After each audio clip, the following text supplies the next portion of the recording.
Okay, guys. Thanks, Pixie. It's been about a month since I uploaded a video, and it was an update video. This is another update video, and I'm already having trouble filming it. And if you see me looking off, my husband's sitting right there. So that makes this really awkward. Oh God, I don't know if I can film it. Saying the words out loud or Say it easy. say it easy. If you all have been following me for a little while, you'll know that I have a couple of videos on here. Oh my God. About my cousin Dranna, who is basically my sister. I'll have those videos linked down below. Back in November, she had a very, very traumatic, tragic thing happen to her. And I won't go into that. You can go watch that video if you want to. But back in that last update, she had gotten put back into the hospital. And I kind of told you all that I would probably put a video up the following week, depending on kind of what happened. And I honestly don't know how to make this video. Because saying the words out loud are bringing emotion back. And it's emotion that's been kind of dormant that I've been ignoring, but it has always been there and comes out at the worst of times. But on March 26th, I got a phone call from my mom. My cousin was in the hospital in Lexington. And I got a phone call from my mom telling me that I needed to get to the hospital. And I asked her why. And she said that the doctors were saying that Dranna had suffered a brain bleed that was completely unrelated to anything that she's been dealing with since November. It came out of nowhere. They don't understand what happened or why. They've never seen it in someone her age. It was a brain bleed that was consistent of someone who had been in a fatal car accident. And so I'm hearing all this. I'm sitting on that couch in there. And I just lost it. My husband was in the shower. I came to the doorway of the shower, and my husband just said, "Chelsea, please tell me that the reason you're crying is not why I think." And it was. And we went to the hospital. She's completely unresponsive. And according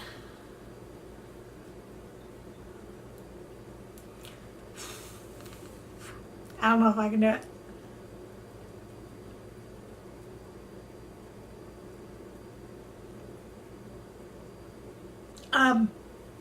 According to the doctors, there was nothing they could do.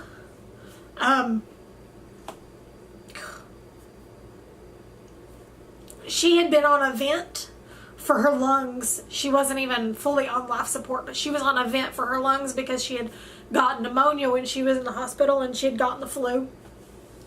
And it was kind of doing 80-20. And it was showing that her brain was firing, telling her lungs to breathe, and then she would breathe and the vent would help.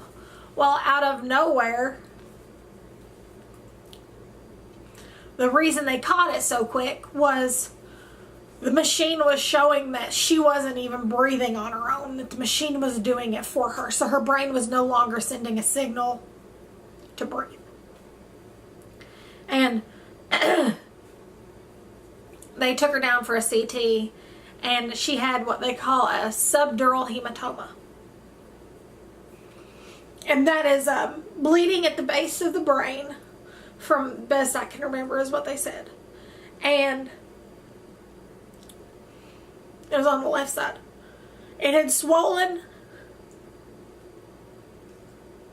and pushed the brain down, and it had done so much damage the moment it happened that she was considered brain dead the moment it happened.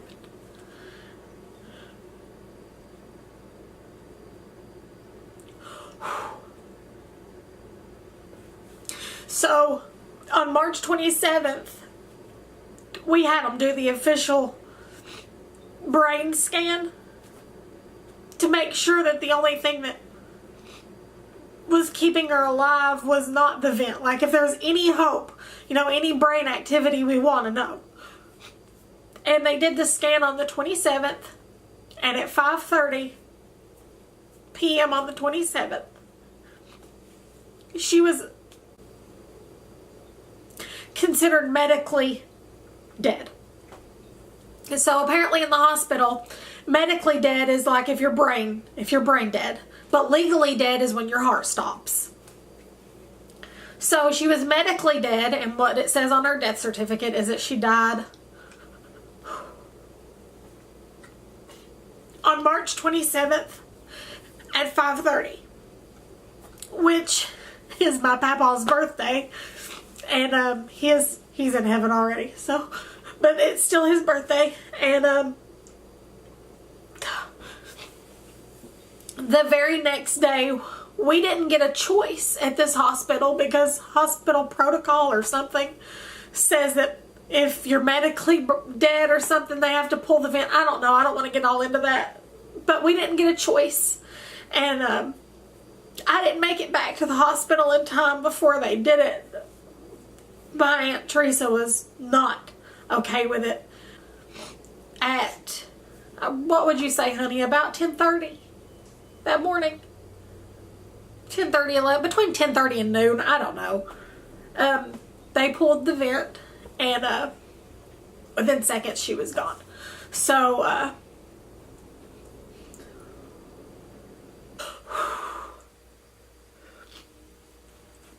so she did pass away, and she was 30. She has a beautiful 5-year-old.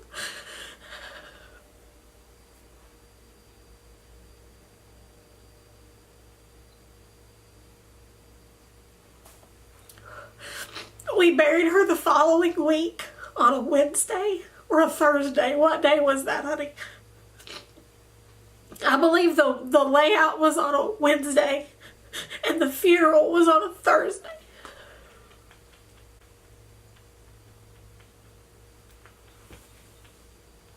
But that's where I've been.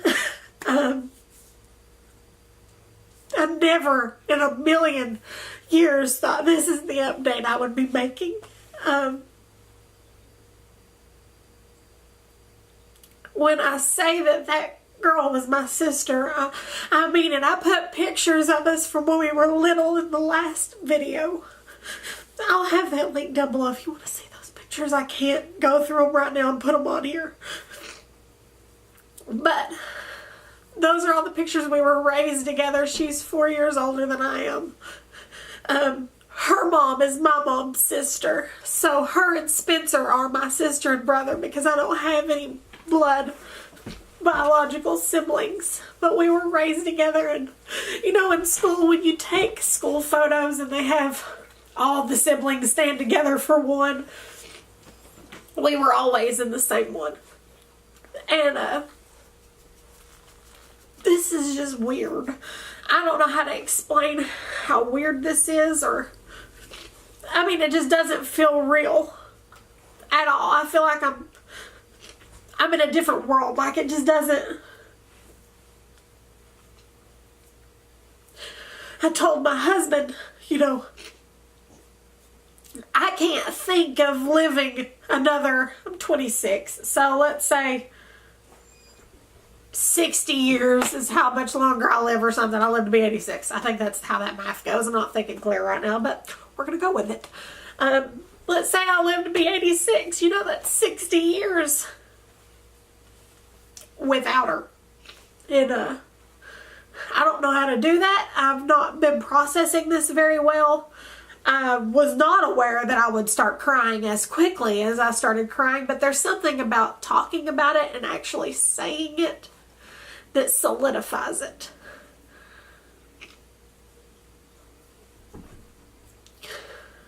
And the craziest part, I got a job the same week she passed away. I got a card the Friday before, and I she loved to go for car rides. She loved to go. And anytime anything good happened to me, I wanted to tell her about it. And I didn't get to tell her that I had gotten a car because she'd been on the vent. And, you know, she knew I had been looking for one. She knew that, you know, we eventually needed 2 cars. She knew I was looking for a job, and I didn't get to tell her. And, oh, God. But my husband and I sang at her funeral at the gravesite, and I didn't know if I was going to get through that. But I did it for her. And her daughter, my love from heaven, is she had me on the no cry list at the funeral. So I didn't cry at the layout. I didn't cry at the funeral until I had to sing. But Serenity looked over at me. She goes, "Sissy, you can cry." Because I started crying after the song was over.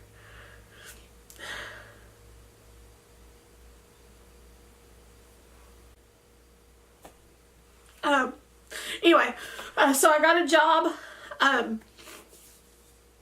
and so filming is a little different, and I've not really been in the headspace, obviously, to film. But I'm so thankful that I do have this job, because if I were here every day alone with my thought process, I'd probably drive myself insane, because just the drive from here to work is about 45 minutes to work and about 55 minutes home, because just traffic is awful. And just even in those alone moments, I drive myself nuts with it. So anyway, I'm not going to keep talking because I really don't want to keep crying. So that's where I've been. And my husband and I have actually decided to start our channel back up for our journey to fitness. I don't even know how to segue that. Like, losing her has put a lot into perspective for me. I have a lot of health issues that could just be easily taken care of by proper diet and exercise. And you don't think you're going to lose somebody. You don't think that at 30 someone would pass away. You don't think that. And it's just really been a shock to my system. And I told my husband, you know, we're going to do it this time. And so we've been on a health journey for about a week and a half, 2 weeks now. And I decided that, you know, it's time to start, you know, recording our journey and showing people that they too can get healthy, and maybe inspire somebody with our story. And so we decided to start his channel back up. We did have 2 separate channels for fitness, but we're going to be over on his because he had created a little community over there.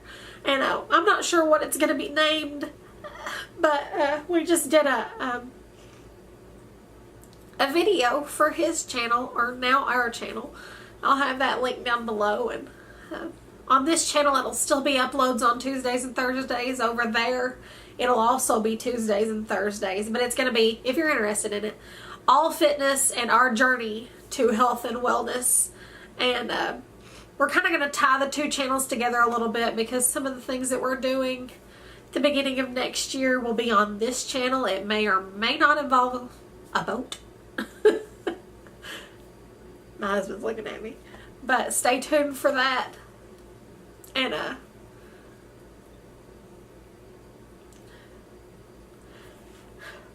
I'm now over 200 subscribers, and I thank you all so much for that. I appreciate every single one of you all. You don't know how much I appreciate you.